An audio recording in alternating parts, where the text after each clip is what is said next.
Salut à tous, bienvenue dans ce premier tuto Final Cut. Donc aujourd'hui on va essayer de voir comment réaliser un slow motion sur une vidéo GoPro avec le plugin Twixtor.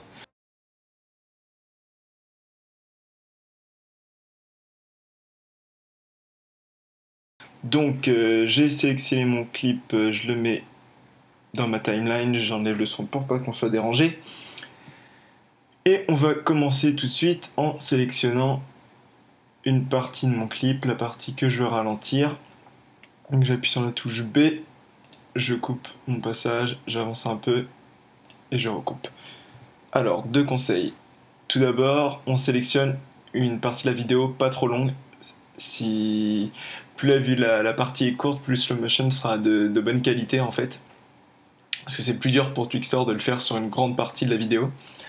Deuxièmement, quand on filme la vidéo, il faut essayer que la partie qu'on va ralentir, il faut qu'il y ait un fort contraste entre le premier plan et l'arrière-plan. Ça rendra les choses plus simples pour le plugin. Et il faut aussi filmer avec un grand nombre d'images par seconde. Donc là, par exemple, je suis à 60 images par seconde avec la GoPro, et donc c'est ce qui va permettre un résultat plutôt pas mal. Donc je prends mon plugin, je le glisse, je le dépose sur ma partie que je veux ralentir. Je vais aller modifier les paramètres.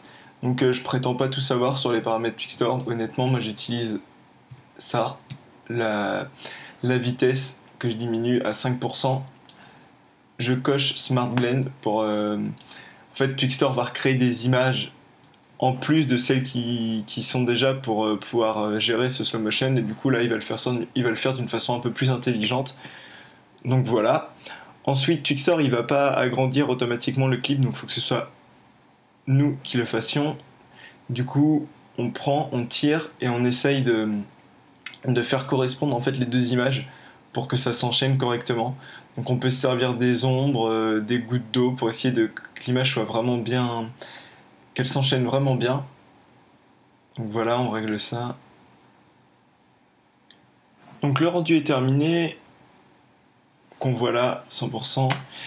Donc on voit que ça s'enchaîne bien comme il faut ici. Donc on va pouvoir voir ce que ça donne.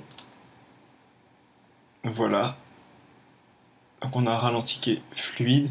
On voit quelques défauts au niveau de l'eau. Twixtor a du mal à gérer tout ce qui est eau et mouvement trop rapide. Donc au niveau du short, on voit qu'il y a un petit peu de déformations qui sont pas terribles.